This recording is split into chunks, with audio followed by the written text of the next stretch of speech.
G'day everyone, welcome to the Bothy. I'm Chris. G'day, I'm Al. Before we start, mate, happy anniversary. Happy anniversary, 1 year. Backyard Bothy, 1 year old. Nice one. Yeah, pretty good, eh? Who thought we'd make it this far? Nah. Some of those early ones are really bad if you want to go back and have a look. So it could well be coming, mate, and I'm not talking about the rain, if you can hear that, it's flogging down.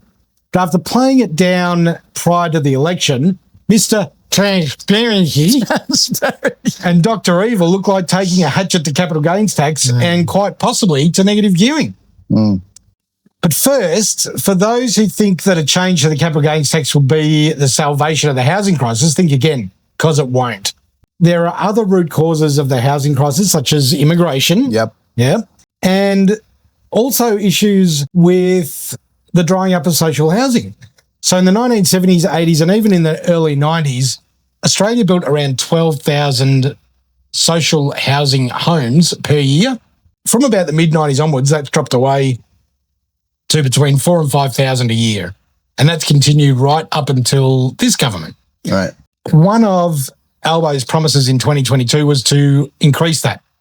To what? To about 11,000 a year. All right. So I went back and saw how we went in 2025, but I couldn't get all of the figures, only the first 6 months. How many houses do you think we finished social housing did we finish in the first 6 months of 2025? Well, you'd be hoping he'd done at least 4,000 because, I mean, he'd be at least 8,000 by the end of the year. Yeah, 1,097. And how many ongoing? 3,000. So we're looking at 4,000 to 5,000 by the end of the year. So the same. Yeah. The same as usual. So that's why some housing numbers are down So as you well. suggesting he lied to us? I'm just saying there's not as much transparency as there could be. Yeah, exactly right. It's interesting that of those 1,080 odd, most of them in New South Wales, Victoria came second with 140. And the rest of the state, 140 houses in 6 months. The rest of the states are virtually nothing. Well, it's neither wonder you can't find a place because somebody else is in it. Exactly right. 190,000 people on the wait list in Australia for social housing. How many? 190,000. There you go. That tells you something. But today we're going to talk through what it means if they do take a hatchet to capital gains tax and why I believe that it's not a grab at property investors. It's a much bigger grab, starting with your super. So for clarity, the changes they're looking at making are to assets held for more than 12 months. You have to have held an asset for at least 12 months to become eligible for the capital gains tax discount. If you sell the asset inside of 12 months, then you pay the capital gains tax on the entire gain, which is effectively your income tax rate. So you're not going to be rolling over houses exactly right. Like quickly because it's not beneficial. No benefit at all. But for those celebrating this, capital gains tax doesn't just apply to housing. What else does it apply to? It applies to all real estate other than your main residence. Land, business, whatever. Commercial, doesn't matter what it is. So they want to shaft you always to Christmas, mate. Well, I'm just beginning, mate. Yeah. It also applies to any business purchases or investments, right?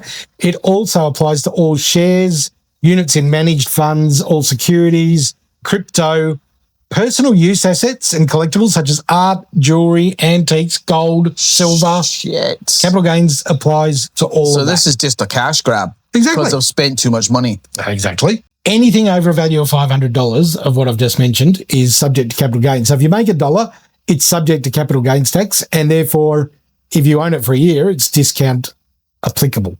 Unbelievable. Then there's the tricky ones, mate. Like if you own a boat that you sell for more than $10,000 and you make a profit on that boat, you pay capital gains tax on it. You're not going to make a profit on it. Oh, no, people have made profits on boats. Anyway, if you buy a boat that's worth more than $10,000 and you make money on it, you pay capital gains tax. If you lose money on it, you can't use the capital loss to write off against other capital gains. So it's a one-way tax. So these are all the rules that have been in for years, mate. We won't go into CGT events such as granting or creating a lease arrangement, trust funds rollovers, and on it goes. They're all subject to CGT as well, but we won't go into it. Let's look at capital gains tax changes, which if you believe the scuttlebutt will change in the May budget, coming into effect 1 July 2026 for next financial year. The changes most likely is that capital gains tax discount will be changed from 50 to 25%. There's also been some talk about it going to 33%, and that it will be grandfathered, so it will only affect investments going forward. So if you bought a house 10 years ago, it shouldn't affect you. What does that actually mean, though? we're not a financial advisors, right? So don't take anything we say for gospel. But if we put it in round terms and we use broad brush data, the median priced house purchase 10 years ago will cost around 30 to 40 grand more in capital gains tax. It's just some rough numbers if the discount is halved. And that depends which state you live in. Obviously, there's more to pay if you're in New South Wales and less to pay if you're in South Australia and Tassie because house prices are cheaper. Now, remember, the capital gains tax discount was originally introduced in part to stop people from flipping houses, like you said, in Australia. So people would buy cheap, they would renovate that house, and then they'd flip them and sell them at a profit. Yep. That's why the 12-month period was introduced along with the discount to encourage people to either hang on to that asset for longer and live in it or to rent it. But surely it's the whole idea was people that saw themselves as entrepreneurs would do that and bring more houses into the market. Yeah, but they were getting away with making profits tax-free. And people felt that they should, if your job was to flip a house, then you should pay income tax on your profit because that's the job you've worked for the year, but they weren't. They were getting away with it tax-free. Yeah, I don't really have a problem with that. It happened in 85, mate, so before we were able to do anything like investment. So if the CGT discount is cut, will that force investors to sell? I don't think so, mate. No, if changes are grandfathered, then there's no point selling and investors will just hold on to what they've got. Why will it mean they hold on to their assets longer?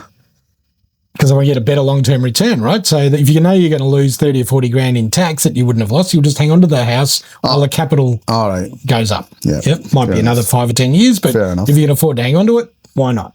Will it force house prices down then?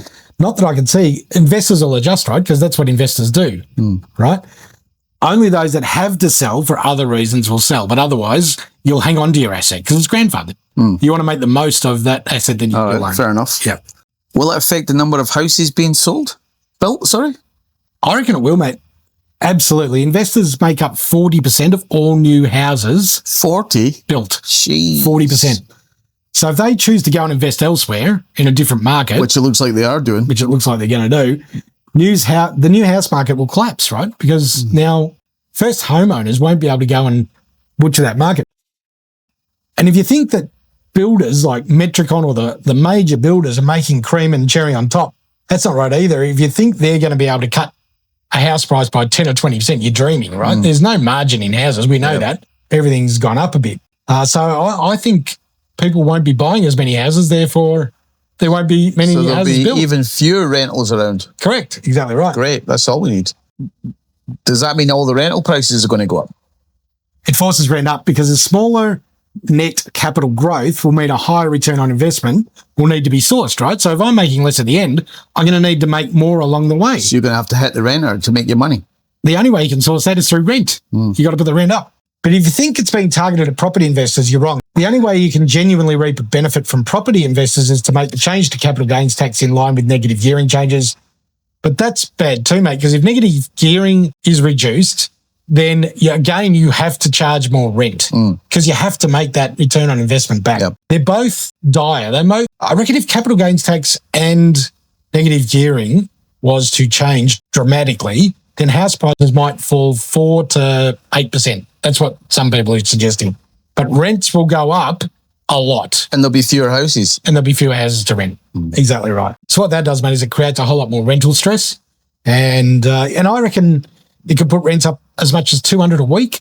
And it will affect regional Victoria or regional Australia more than the city because that's where rents have stayed reasonably stable. Yeah, but pretty flat. House prices have kept going up. So in order to service that bigger mortgage, instead of being able to rely on negative gearing, you're going to have to put the rent up. So it will impact on country towns. But what the biggest impact the reduction of capital gains tax discount will have is on our super. So Dr. Evil seems determined to mine our super. He tried before with the Division 296 unrealised gains tax. We've done an episode on that. And here he's again trying to tax our gains. Currently, the CGT discount in super is 33.3%, so it's less than the 50% on property and assets. If this is also halved, tax paid to the government from our super would have to rise. That means smaller balances at retirement, bigger impacts on social welfare payments, reduced investment growth in Australia. The current rate of CGT for those in the earning phase, not in the retirement phase, is 15%. If you've held the asset for more than 12 months, you receive a 33 1/3 discount. In other words, you pay 10% on any of those assets that you've had for more than 12 months. If this is halved, you'll end up paying 12.5%. It doesn't sound like a big jump, but it is, mate. It's a massive jump across all super, a massive jump. And for those that own property in self-managed super fund, these are people that have created a little bit of financial freedom. They've released themselves from being financial burdens on the government, but changes will impact them as well. It won't impact them in the preservation stage, but it will in earlier stages. So those applauding a discount on the CGT, think long and hard about the impact it will have on you, on your super, on your investments. We know that young people can't get into the property market, right? They can't. So they've made conscious decisions to turn away from borrowing exorbitant amounts of money in order to own a house, and instead they invest in stocks, crypto. Your kids are doing it. Yep. Yeah, my kids so they're going to get it. shafted with that as well. They're going to get smacked by capital gains tax. So beware, young ones. The force will work against you. If this changes, this is a way bigger impact on everybody than what people realise. It's people saying, stuff the property investors. It's not the property investors that are going to suffer. They'll just hang on to it, mate. But who are the people that you think, because you said at the beginning, if you think this is going to be a good thing, who are these people that you think might think it's a good thing? No, people think it's a good thing because they think, bloody property investors, we'll force them out of the industry and that'll bring house prices down and we'll all be able to afford a house. It's so narrow-minded, it can't work that way. Well, if they're building 40% of the new houses, it's like... For investors. Hello. Yeah. McFly. What's going to happen? The housing market will collapse, completely collapse. Yep. Now, that might bring houses down a little bit. It'll also create enormous amount of unemployment. So look out, people. In May, we'll know for sure what they're going to do. But my gut tells me they're going to do something. And my gut tells me it won't be property that they make the money from. No. It will be super. And if you look at Chalmers, he's been trying to get it out of super for a while now. Yep. And this is just another way through the back door. Another nail in our coffins of the bloody super. Exactly right. Yeah. And for you and I, who are getting to that other end of life where our super is now everything, if we want any freedom when we retire, we have to have super. It's painful to think that these guys are going to grab a bit of that before we can access it. Very painful. So we don't like you, Dr. Evil. This is why you are Dr. Evil. Yep. Yeah. So let's know what do you think, everybody. CGT discount cuts, no good. Nah. Exactly right. Yep. Thanks, guys. See ya. See ya.